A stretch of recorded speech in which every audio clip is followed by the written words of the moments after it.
Well, I mean, probably being on that team, being in that stadium, wearing that uniform. The first time that I went to spring training, and my uniform was hanging in the locker, and to just put that on, there was no doubt that was a huge part of being part of that history. Maybe just a small part, but I still was able to put them on. Have forever know that I was a New York Yankee. It's a pretty special feeling, and to play with so many great players, and then put on the same uniform that just countless Hall of Famers and fantastic players and coaches have worn. It's a pretty awesome thing. In the KBO, it's kind of tough for foreign fans. Well, it's tough for foreign fans to follow the KBO. The league doesn't have an English link. Thankfully, we have Dan Kurtz of MyKBO.net. Would you like to see this change and maybe the league become a little bit more friendly to foreigners? Maybe do one game a week or something in English, or add an English link to their website? I absolutely. I mean, we've already talked a little bit about the xenophobic type of deal that we have going on in this country, and that's also in the KBO. What I would love to see, and at least have an English link for the website, just to generate more interest. There's plenty of Americans and whatever who want to see baseball games, who want to go to baseball games, but I don't think that they haven't quite yet been. They haven't been welcomed, I don't think, enough by the KBO. They are certainly concentrating on the Korean fan base. The attendance continues to go up. I think this year has been kind of a struggle, but the attendance has been great. So to me, the next step is to realize there is a very large foreign population now. Hey, let's get those people who come from a baseball loving country.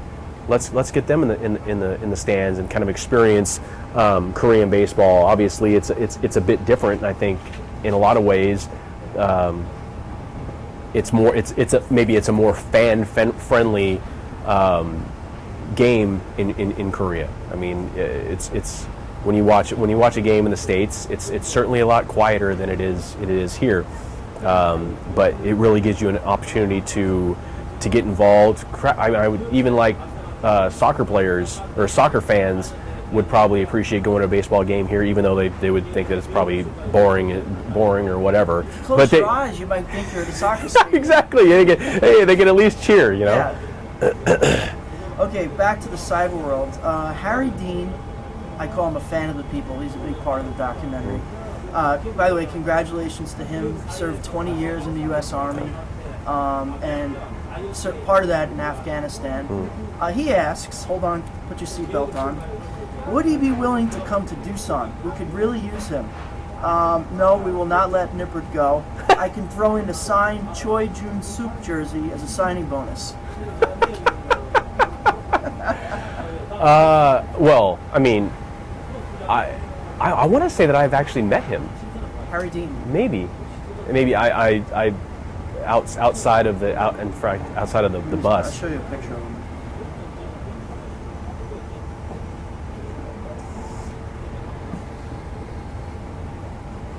I'll obviously edit this out. Oh yeah.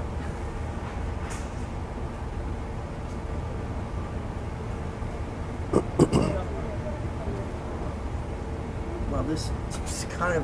I mean, you can't really see. I think that's yeah. Yeah. Yeah. So would I be willing to go to Doosan? Oh well, I'm certainly happy with where I am. There's no doubt about that. I love my teammates. They really have brought me in and made me feel like I'm that I'm not a foreigner. I do like the fact playing in Jamshid, playing in a bigger stadium, maybe on a bigger stage, that type of thing. hey, it'd be a lot of fun to play with Dustin. I mean, we get along great, but I mean, I'm very happy where I am right now, playing with Andy, playing with this team. In the situation that I am, it's just comfortable. It's like a warm blanket right now. It seems like home for me. When I come out here, like we were in Arizona for spring training. I couldn't wait to get here. I just wanted to get here because it was just, let's get home, let's get back to work, kind of get into a routine. Whereas you're in Arizona and it wasn't home. So I've been really lucky. Both teams that I played for here have been really good to me, and as far as I'm concerned, I mean, I would like to play another 2 or 3 years if I can. I mean, I'm 37 now. If I could get to 40, I'd be pretty happy about that. Well, if you craft a knuckleball, you can play till you're 50. Yeah, I don't think I don't think my wife would like that, but I would be more than happy to retire as a next gen hero. What do you want to do after you retire? I'll probably end up coaching. When I was younger, I never really thought that I would want to, but then I had some opportunities to coach my old college team.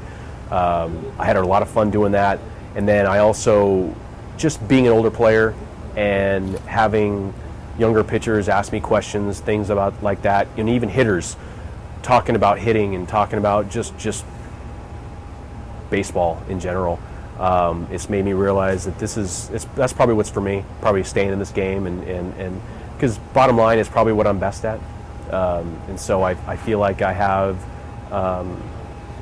I feel like I have something to give back to the game and to the guys that are coming up and playing it, how to play it the right way, how to respect the game, just how to enjoy it. Any particular level? Oh, I mean, I would, whether it be in the big leagues or be here. I mean, I think I want to be in professional baseball. I like to tinker. I like to like when you're dealing with professional players, they already have an idea, and then you can just kind of hone that. You're just gonna tinker with it. That's what I want to do. I don't want to be like working with clay. I don't want to take a piece of mud and try to make it into something. That's more something like high school, college. Yeah.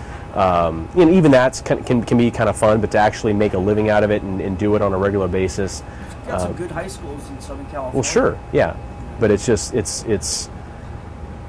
also when you're doing that kind of stuff, you're dealing with parents and politics and all that crap, and I don't want any of that. I just want to be able to speak to a man and say, let's try this, let's do that, and see if it works, and when it does work, kind of see that look on their face like, oh, that's pretty cool. All right. It's rewarding. Yeah.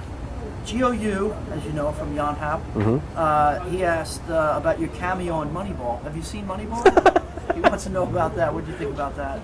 I had no idea about it. I had no idea until one of my old coaches in college said, "You know you're in Moneyball?" What? And so I ended up seeing the clip. Okay, yeah, it lasts all of a second, maybe. So whatever. I find it even hard to say that I was in Moneyball. My face was in Moneyball. My stats or whatever. It's kind of a neat little thing, but I don't really think about it. If I was like actually had a speaking part in Moneyball, or if I was doing something in Moneyball, then that might be a little bit more. That might be a little cooler. I would have my Screen Actors Guild card and all that kind of stuff. But that's just kind of a little bonus. It's still kind of cool. Yeah, it's fine. Yeah. What was kind of funny is when it came out, both me and Corey Aldridge, who were on this team 2 years ago, are in it. Our faces are both in it. Yeah, it's ironic. Yeah. Wow.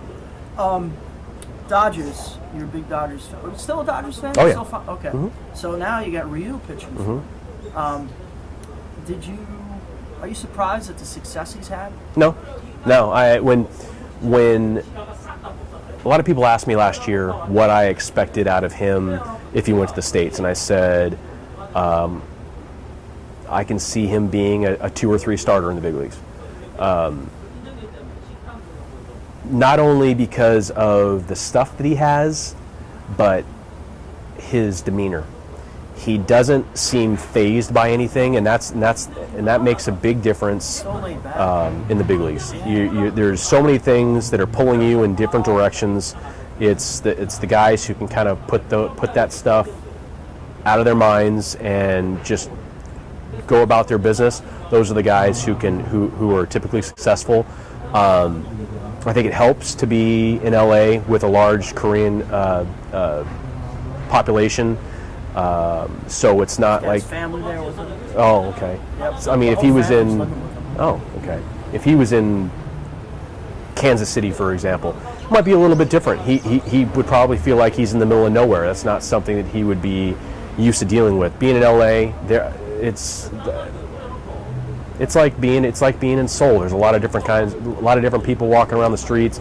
You could go to go to Glendale, go to Koreatown. There's things to make him feel at least like he's at home. That's kind of the same way for us here. There's certain places in Korea you can go to and go, you know what? Itaewon. Well, yeah, and I try to stay away from there as much as possible anyway. Too many drunks. Yeah. But there is that. I mean, when there are a couple places we like to go to in Itaewon that are cool and kind of help us to. All right, hey, there's somebody speaking English. There's another. That's an American. Okay, Have so you been to that diner there? It was like upstairs. diner. Yeah, there was I- a prop, like, I think they called it a diner. Maybe It was upstairs. Andy might have Yeah. been there. I've heard about it. Yeah, They shut it down. Huh. They moved it, but it's not reopened. interesting. Yeah. Scouting report. Okay. Here in the KBO. Last week or 2 weeks ago, scouts were looking at O, the closer for Samsung. Mm-hmm. And a lot of people said the same night they were looking at your shortstop, Kang. Mm-hmm. Both of those guys, can you talk about them? Yeah. Also, I definitely see him. I think he can be successful in the States. Same thing. He doesn't seem phased by much.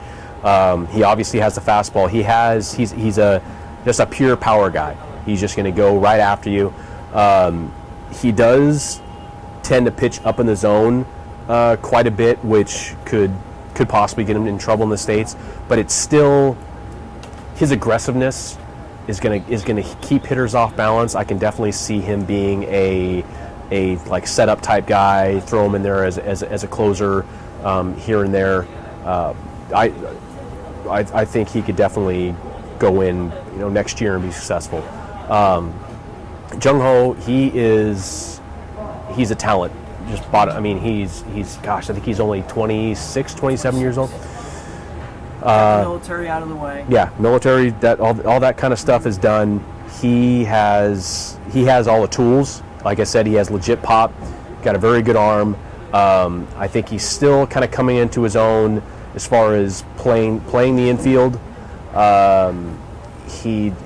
He'll almost have a tendency to get maybe a little bit lazy at times when it comes to that, and he also has a tendency to swing at some bad breaking balls. But you're talking about a 26-year-old who still has a lot of time to grow and become a better player, and I think that's going to happen. I think he needs to be pushed a little bit. He needs to have that the challenge. I think that he could certainly have some success too. Does he have the temperament to go over there? Oh yeah, he's a pretty mellow guy. Yeah, I mean he'll get a little annoyed with himself here and there, but he definitely has the temperament. Yeah. I know you're a big history fan. Your favorite time period in history again? We talked about it last year, but we want to talk about it on the podcast. Well, I mean, did I say World War II? Yeah. Yeah. It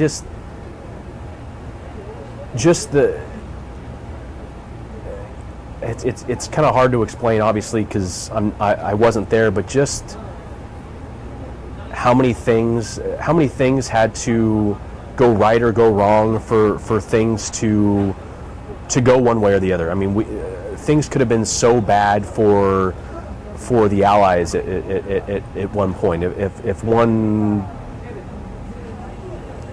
little thing really hadn't have happened.